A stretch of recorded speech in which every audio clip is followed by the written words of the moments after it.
Good morning प्यारे बच्चों, आप सभी लोग कैसे हैं।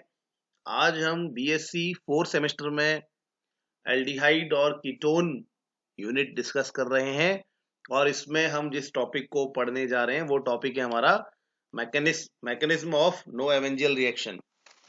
ठीक है, तो ये मैकेनिज्म ऑफ नो एवेंजियल रिएक्शन हम इससे पिछले वीडियो में नो एवेंजियल रिएक्शन क्या है इसको डिस्कस कर चुके हैं। तो अब हम नो एवेंजियल रिएक्शन का मैकेनिज्म पढ़ने जा रहे हैं। तो एक बार हम देखेंगे कि भाई क्वेश्चन हमसे पूछेगा वो कि नो एवेंजियल रिएक्शन का मैकेनिज्म लिखिए। तो हम सबसे पहले नो एवेंजियल रिएक्शन होती क्या है उसको देखेंगे, क्योंकि हम पिछली वीडियो में पूरा डिटेल में डिस्कस कर चुके हैं इस रिएक्शन को। यहाँ पर हम थोड़ा सा इसको शॉर्ट में देख लेते हैं कि नो एवेंजियल रिएक्शन होती क्या है। तो नो एवेंजियल रिएक्शन में हम लेते हैं एल्डिहाइड या कीटोन। आपके पास क्या होना चाहिए, एल्डिहाइड या कीटोन होना चाहिए। और उसके साथ साथ आपके पास आपको रिएक्शन करानी है एक ऐसे कंपाउंड के साथ जिसमें एक्टिवेटेड मिथाइलिन ग्रुप है।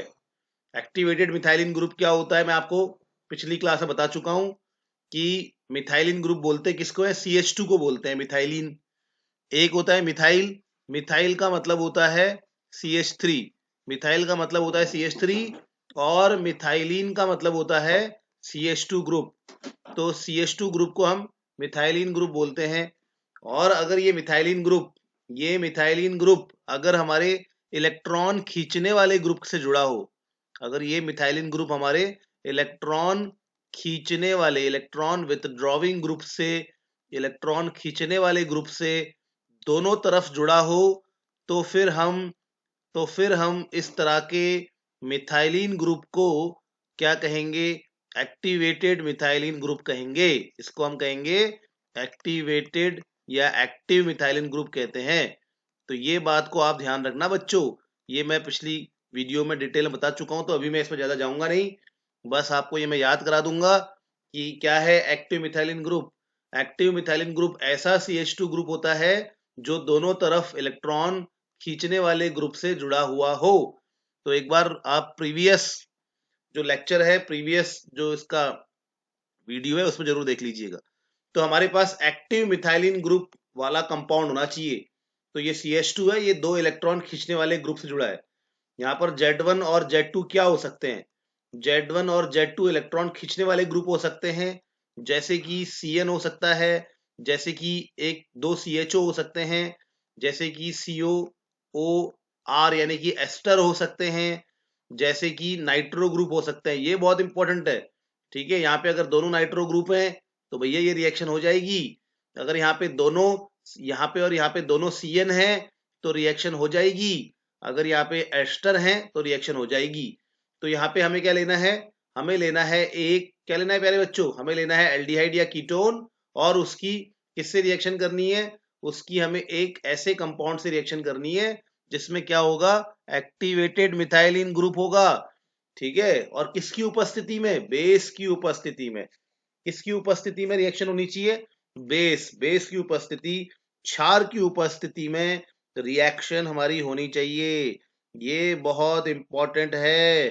ठीक है, बहुत इंपॉर्टेंट चीज ध्यान रखना।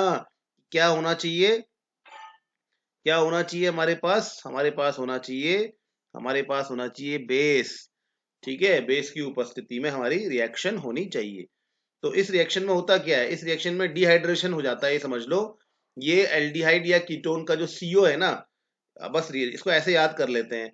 एल्डिहाइड कीटोन का जो CO का O है वो, और ये जो हमारा एक्टिवेटेड मिथाइलिन ग्रुप है, इसके दोनों हाइड्रोजन और ये O, ये दोनों हाइड्रोजन, ये O, ये दोनों हाइड्रोजन और ये O क्या होंगे, H2O बनाकर वाटर बनाकर क्या हो जाएंगे, बाहर हो जाएंगे।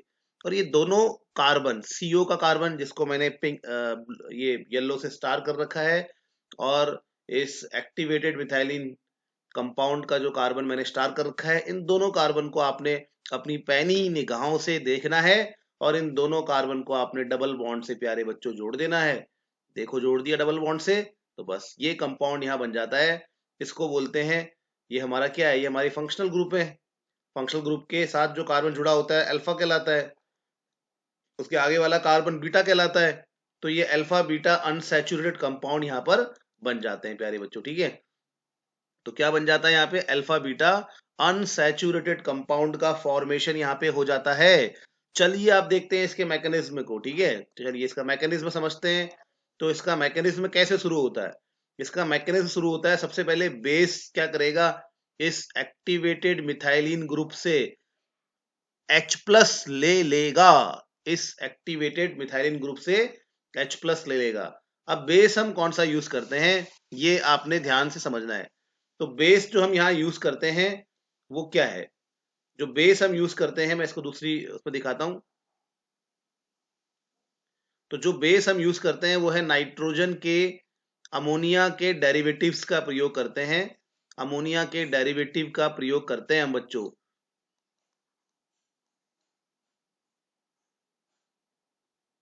अमोनिया के डेरिवेटिव का प्रयोग करते हैं, तो हम इसको यहाँ पर यूज करते हैं बेस के रूप में ज्यादातर।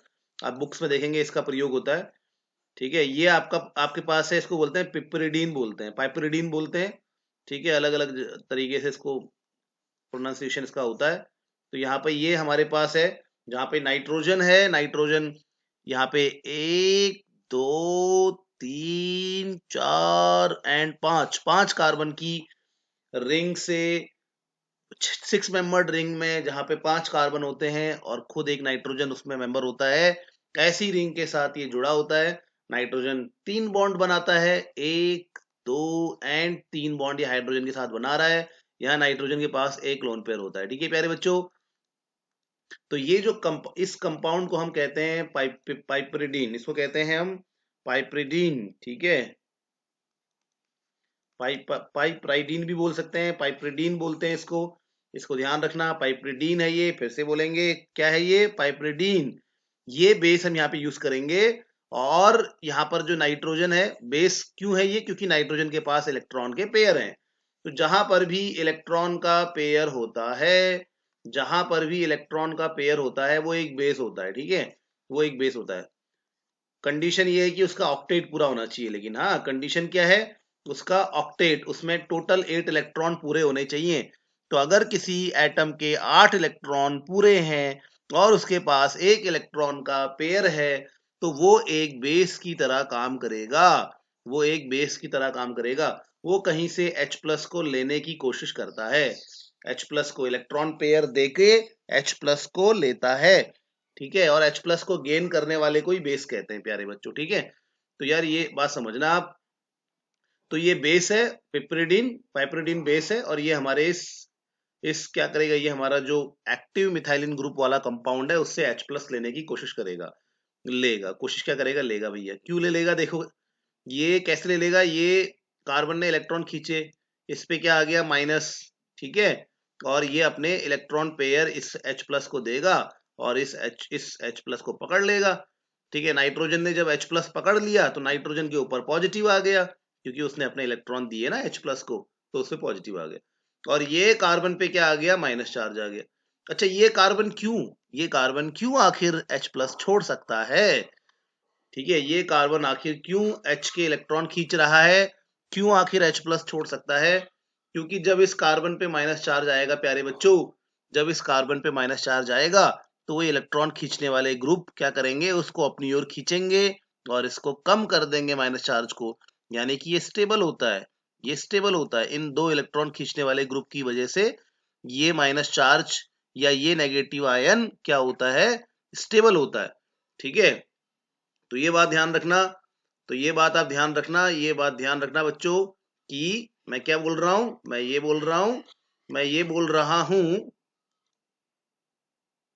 तो ये बात ध्यान रखना कि जो ये, मैं इसको वैसे पिछली उसमें वीडियो में बता चुका हूं आपको, कि ये जो एक्टिव मिथाइलिन ग्रुप होता है, ये एक्टिव मिथाइलिन ग्रुप जो है वो बहुत आसानी से H प्लस को छोड़ सकता है। क्यों, क्योंकि जब वो H प्लस को छोड़ देगा तो उसके ऊपर जो माइनस चार्ज आएगा, वो माइनस चार्ज तो वो माइनस चार्ज तो रेजोनेंस की वजह से इलेक्ट्रॉन खींचने वाले ग्रुप की ओर जा सकता है, और इस कारण से ये हमारा इंटरमीडिएट स्टेबल हो जाता है, ठीक है। तो एक्टिव मिथाइलिन ग्रुप जल्दी से H प्लस को बाय बाय बोल देगा और इस कार्बन पे माइनस चार्ज बहुत जल्दी से आ जाएगा, क्योंकि इस पे माइनस चार्ज आने से ये माइनस चार्ज इन इलेक्ट्रॉन खींचने वाले ग्रुप्स की ओर चले जाता है रेजोनेंस के कारण, और ये स्टेबलाइज हो जाता है। ठीक है, इसलिए इसमें टेंडेंसी होती है, ये ध्यान रखना, इसीलिए ये इसको खींच सकता है। ओके, तो ठीक है, तो ये बेस ने यहाँ से H प्लस पकड़ लिया और ये इस कार्बन पे क्या आ गया, माइनस चार्ज आ गया। ये हमारा पहला इंटरमीडिएट यहाँ पे बन गया, जो कि ठीक ठाक स्टेबल भी है। ठीक है, इलेक्ट्रॉन खींचने वाले ग्रुप की वजह से। अब क्या होगा आगे कहानी में, आगे क्या होगा उसको देखते हैं। अब क्या होगा, अब ये होगा कि आपका ये जो इंटरमीडिएट बना है ऊपर वाले स्टेप में, फर्स्ट स्टेप में, ये किसके ऊपर अटैक करता है, ये इंटरमीडिएट किसके ऊपर अटैक करता है, एल्डिहाइड कीटोन के ऊपर अटैक करता है। कैसे अटैक करता है, देखो कितना साफ साफ दिखाई दे रहा है यहाँ पे। ठीक है, इसको देखेंगे कि कितना अटैक, कैसे अटैक करता है। ये देखो, ये एल्डिहाइड कीटोन का ऑक्सीजन क्या करता है, ये इलेक्ट्रॉन खींचेगा अपनी ओर, क्योंकि ये तो विद्युत ऋणी है, इलेक्ट्रोनेगेटिव है। तो ये ऑक्सीजन बोलेगा यार मुझे इलेक्ट्रॉन चाहिए, अपनी ओर खींचेगा। इस कार्बन पे इलेक्ट्रॉन की कमी आएगी, और इस कार्बन पे जब इलेक्ट्रॉन की कमी आएगी तो इसको ये जो फर्स्ट इंटरमीडिएट है ये इलेक्ट्रॉन, तो फिर ये क्या होगा, ये जो आपका फर्स्ट इंटरमीडिएट है ये इसको, इस कार्बन को इलेक्ट्रॉन दे देगा। और आप देख रहे हैं कि आगे क्या बनने वाला है, बहुत ध्यान से देखिए क्या बनेगा बच्चों। तो ये जो हमारा इंटरमीडिएट है फर्स्ट स्टेप में जो बना है, ये हमारा आयन जो है, देखो इसका ये जो कार्बन है वो कहाँ जुड़ जाएगा, ये जुड़ जाएगा इस कार्बन के साथ। दिख रहा है ना, दिख रहा है ना, ये देखो ये CH है, ये CH है भैया, ये हमारे एल्डिहाइड कीटोन के कार्बन से जुड़ गया और O पे माइनस आ गया। फिर इसको H प्लस यहाँ पर मिल जाएगा। H प्लस कहाँ से मिलेगा, from the base. H plus जो बेस ले गया था ना, ये जो बेस था वो जिस H प्लस को ले गया था उसी H प्लस को ये बेस यहाँ पर दे देगा। ठीक है, ऊपर वाले स्टेप में जो बेस था ना वो H प्लस ले गया था, तो वो H प्लस फिर ये ऑक्सीजन को मिल जाता है और ये हमारे पास इंटरमीडिएट बन जाता है, ये हमारे पास कंपाउंड यहाँ पे बनेगा। चलिए अब चलते हैं लास्ट स्टेप में, और आखिरी स्टेप में यहाँ पे लॉस ऑफ वाटर होगा, पानी यहाँ से निकल जाएगा। तो प्यारे बच्चों यहाँ पे वाटर रिलीज हो जाता है। वाटर रिलीज कैसे होता है, देखिए ये OH इलेक्ट्रॉन लेके अलग हो रहा है क्योंकि O विद्युत ऋणी है। ठीक है, और यहीं पर इस कार्बन पे फिर इलेक्ट्रॉन की कमी आती है क्योंकि OH तो इलेक्ट्रॉन ले गया, तो ये कार्बन बोलता है मुझ में इलेक्ट्रॉन की कमी आ गई भैया, कुछ हेल्प करो। तो नजदीक वाला कार्बन क्या करता है, ये कार्बन अपने और H के बीच के इलेक्ट्रॉन आगे शिफ्ट कर देता है और यहाँ पे डबल बॉन्ड आ जाता है। ठीक है, और ये OH और H मिलकर क्या बना देते हैं, हमारा प्यारा H2O बना देते हैं। और ये बन गया ना हमारा मेन जो प्रोडक्ट था वो बन गया। इसको क्या बोलते हैं, फंक्शनल ग्रुप है भाई, फंक्शनल ग्रुप है। फंक्शनल ग्रुप के सामने वाला कार्बन अल्फा कार्बन, उससे आगे वाला कार्बन बीटा कार्बन, तो ये क्या है, अल्फा बीटा अनसैचुरेटेड। अनसैचुरेटेड क्या होता है, कंपाउंड बन जाता है। ठीक है, ओके, तो यहाँ पे ये रिएक्शन है, ये रिएक्शन हमारी यहाँ पे कंप्लीट होती है प्यारे बच्चों। उम्मीद है कि आपको यहाँ पे मैकेनिज्म समझ में आया होगा। अगर आपको समझ में आ रही है बातें तो प्लीज हमारे चैनल को लाइक कीजिए, सब्सक्राइब कीजिए, शेयर कीजिए। आपके ऐसा करने से हमें मोटिवेशन मिलेगा और हम ज्यादा से ज्यादा वीडियोस कंटेंट बनाने की कोशिश करेंगे। थैंक यू, आप सभी लोगों का बहुत बहुत धन्यवाद।